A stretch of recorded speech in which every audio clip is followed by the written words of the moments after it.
qui voulait à tout.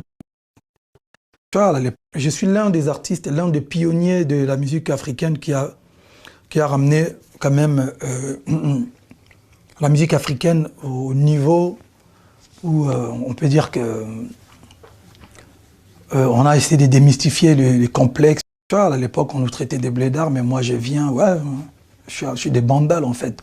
Mais j'ai trop de crédibilité, j'ai fait des feats avec des R. Kelly, des artistes américains, j'ai rempli des stades.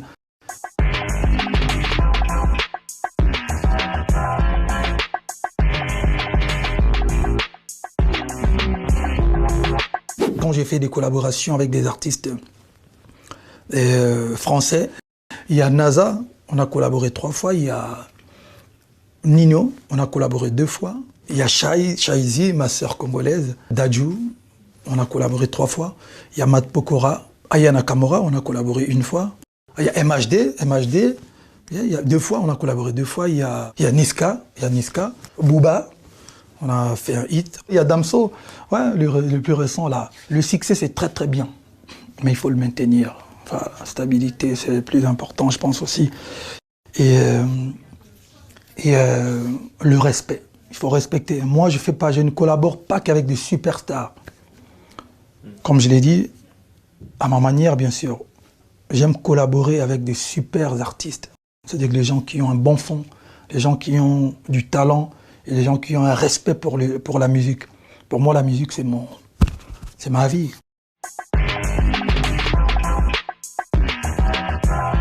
C'est l'une des journées la plus stressantes de ma vie et la plus cool aussi de ma vie. Donc voilà.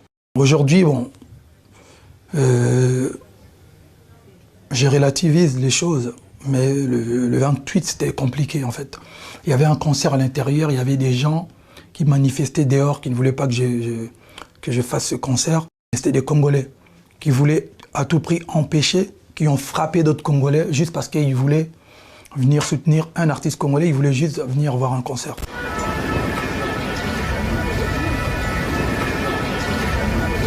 Aujourd'hui, bon, pour moi c'est une histoire ancienne, c'est l'un des meilleurs souvenirs de ma carrière aussi.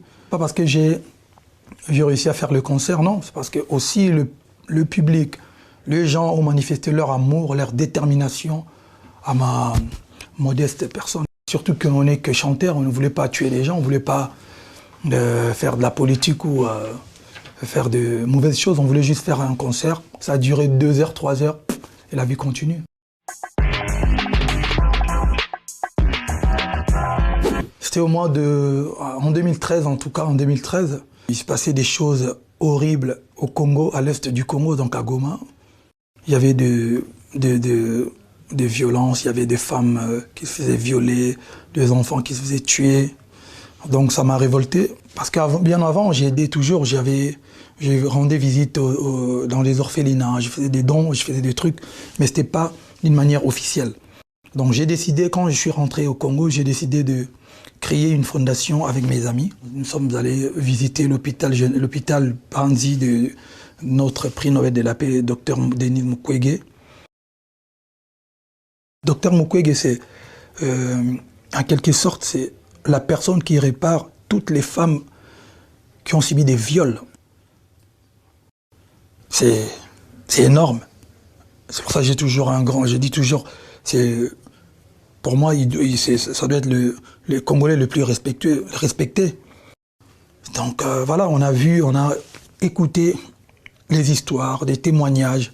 Et quand j'ai fait mon concert des Bercy, j'ai décidé de reverser quelque chose pour encourager l'hôpital. Et on a aussi mis de l'eau potable à Kisenso. Kisenso, c'est une commune enclavée de plus de 20 000 personnes qui n'avaient pas, et qui n'ont d'ailleurs toujours pas accès à l'eau potable, parce que voilà, il y a beaucoup trop de monde, 20 000 personnes. Donc nous, avec la fondation, on a essayé de mettre un puits d'eau et puis un peu d'électricité. Et puis voilà, aujourd'hui, on est à notre peut-être 20e action, de grandes actions de la fondation.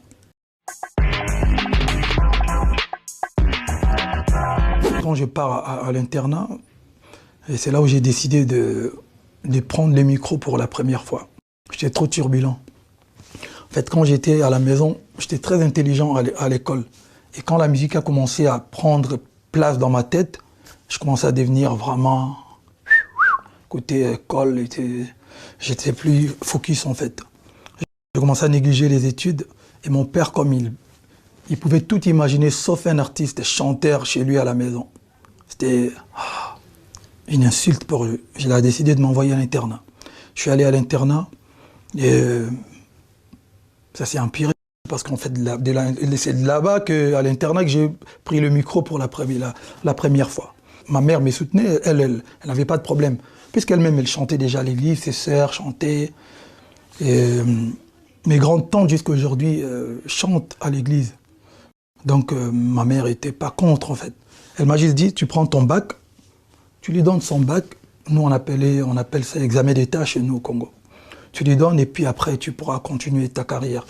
Et les jours où j'ai eu mon bac, j'ai donné direct. J'ai dit, les études, finies.